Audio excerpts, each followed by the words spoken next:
Now we're tracking the latest on Hurricane Milton as it barrels towards the Florida coast. Right now you're taking a live look in Naples, Florida, as the beach and pier have been evacuated of the storm. And here's a live look at the roadways on I-65 that are headed north out of the state. Wow, you can see all of those people, traffic backed up as emergency management officials are urging Floridians to leave the state as the storm heads to the area. The Category 4 storm remains on the eastern tip of Mexico, and it's expected to make landfall in Florida as early tomorrow morning. We are tracking all the latest developments with Hurricane Milton, and we will provide updates as they come in. Good afternoon, everyone. I'm Matthew Foltz here at 13 News. Thanks for joining us right now. We know, Sean Ash, you've been tracking Milton all day long and all morning long, and I guess right now it's not looking good. No, it's not, partner. And Lindsay just updated our forecast blog that we're doing on Milton. That's available on our free app as well as WTHR.com. Not a shock, but we told you yesterday, Tampa Airport has already ceased operations. Orlando tomorrow morning, but flights to Orlando have been canceled. Flights to Fort Myers canceled here out of Indianapolis. We have an aircraft reconnaissance going on right now, cutting through the core of Milton. Wind dropped to 145, back up to 150, and its satellite presentation at this hour is showing the eye becoming defined here. So intensification happening. This was expected as well. It went through something we call an eye wall replacement cycle. Weakened a little bit, but unfortunately this whole process is going to expand its wind field here. The bottom line, it is still projected to make landfall near Tampa sometime around 3 or 4 Thursday morning. It's conceivable that enough dry air on the southern side cuts into the rain there, but near and north of the eye wall track is going to get very heavy rain and get the brunt of the wind. And this is by Thursday afternoon. It's actually going to get back out into the Atlantic and then move away. But at that point, unfortunately, the damage will be done. We're still expecting an area of 10 to 15 foot storm surge. We'll dive in a little more into that and take care of our forecast, which is a sunny one here, in just a few minutes. All right, we'll see you then, Sean. And of course, you can learn more about Milton's path and the strength on our 13 weather app. You can download it not only just to get hurricane updates, but as well as information on weather in your neighborhood. Well, this afternoon, we have some breaking news just into our newsroom. A fire at a West Side apartment complex near Eagle Creek. This is video, and it's happening at the Pier 39 apartments and townhomes near 38th and Bayhead Drive. You can see the large flames and smoke coming out of that apartment. We do know multiple crews are on the scene. Of course, we do have a crew on the scene as well, and we will have more information coming up as here on air and online at WTHR.com.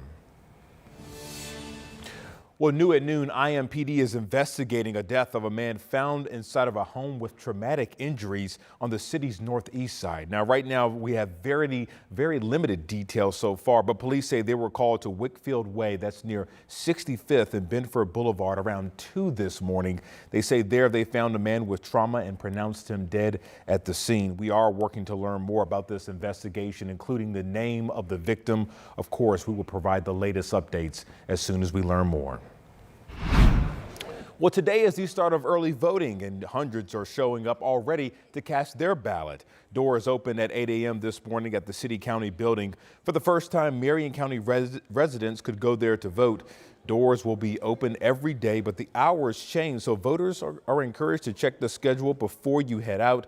Make sure you have your ID with you as well. Election Day is November 5th. Our Emily Longnecker will have a live report coming up on 13 News at 5 and 6. Well, the Indianapolis City County Council is moving forward with the 2025 budget. Last night, councilors gave it the green light, but there was some pushback on the budget being passed. In fact, 9 councilors voted against it. Our Marion County reporter Lauren Kostick breaks it all down for us. after years of overwhelming support. Motion carries 16 yeas, 9 nays. The city's 2025 budget passed Monday night, but with unprecedented bipartisan pushback. 9 councilors voting against it, 6 Republicans and 3 Democrats, questioning the budget's process and the city's priorities. And I just think at this point, maybe it's time to try something new. This body is not just to be a rubber stamp. And what we continue to do doesn't seem to be working. The mayor's more than $1.6 billion budget largely focuses on public safety, with the largest chunk dedicated to IMPD. Indy DPW also receiving a boost, now getting $246 million. However, some question whether that's enough to fix our roads. And this budget locks in the fact that they are going to get worse. Last month, Councilor Josh Bain introduced an amendment to reallocate funds to improve roads and bridges, something that failed in committee. But it's a main reason why all 6 Republicans voted against the budget. This budget has woefully underfunded things like infrastructure within our city. Indy's Black Church Coalition also voicing concern Monday, saying the budget lacks critical funding for education, housing, and poverty.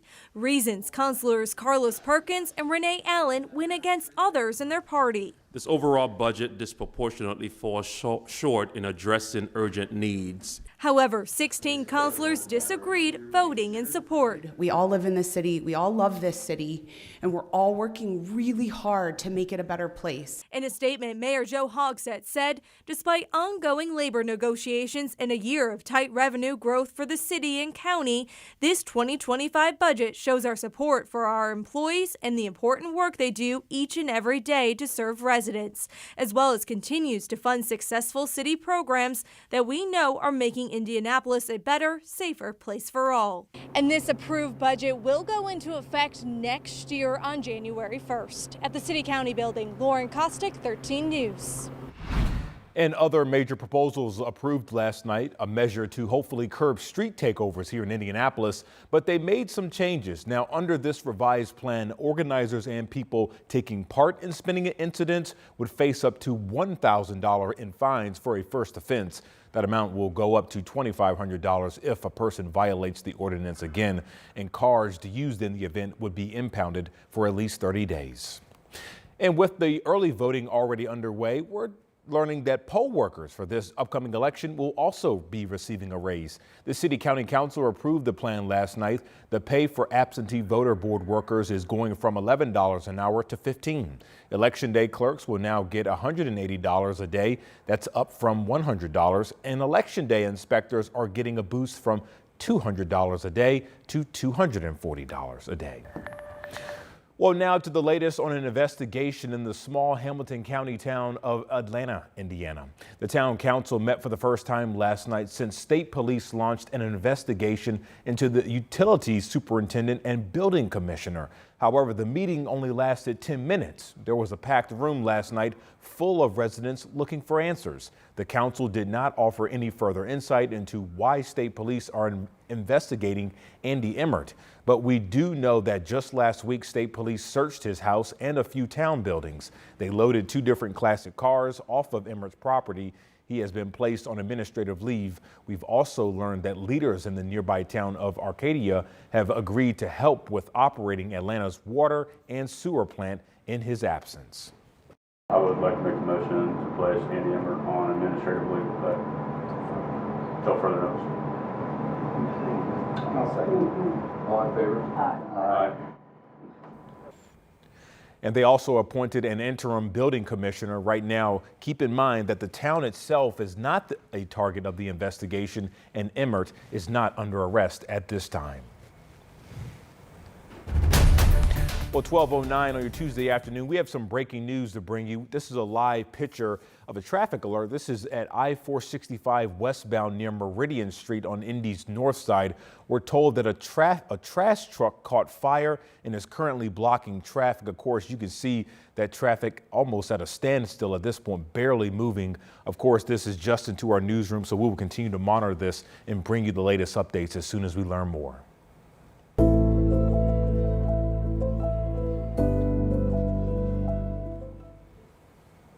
We are now less than 1 week away from the start of the Delphi murders trial. Jury selection begins next Monday. It comes 7.5 years after someone killed Abby Williams and Libby German in Carroll County. Right now, Richard Allen is the man accused of those. He's been locked up for 2 years waiting for his day in court. And now a possible key witness for the defense is facing his own legal troubles. Todd Click is a former Rushville police officer and was part of the Delphi investigation. Now he's facing felony misconduct charges related to his work as a Department of Child Services case manager.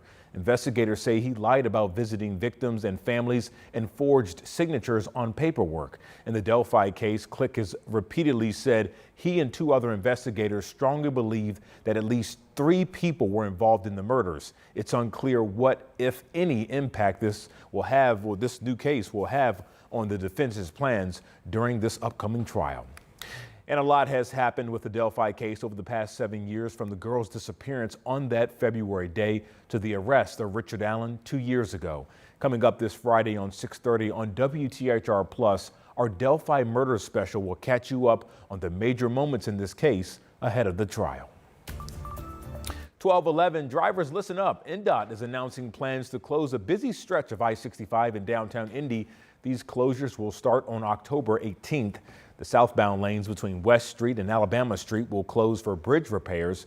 Drivers will also notice several ramp closures during the 16 stretch day. Now, those exits are 38th Street, MLK, Meridian Street, Michigan Street, and I65 southbound to I-70 east and west. And for a look at detour information, you can head to our website right now at WTHR.com/scene on 13. You can also scan the QR code that's right there on your screen.